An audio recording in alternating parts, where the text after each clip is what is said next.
started with Jimmy just as he signed his UFC contract. I'm covered in his sweat. His sweat is ingrained in the gym.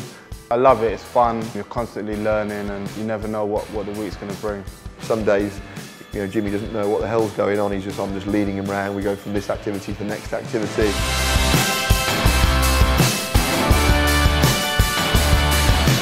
Everyone said, you know, when he came into UFC that can he, you know, take the pace? Is he going to be able to go to those deep waters? All his VO2 max tests recently have shown a huge progression.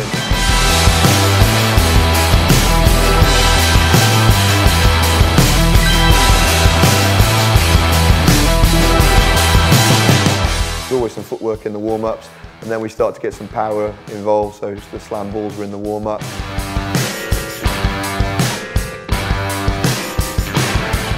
We obviously spent quite a lot of time doing, you know, hip mobility, some foam rolling, so it's all kind of that scientific approach in terms of keeping injury free.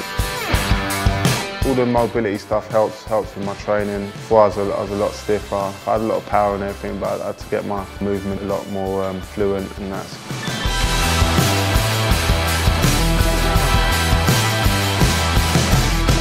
Working with sleds is great overall power. There's nothing left unturned on a sled push.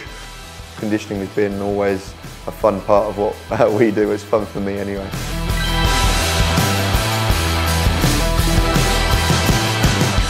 This is my little friend, the elevation training mask. My coach likes it as well.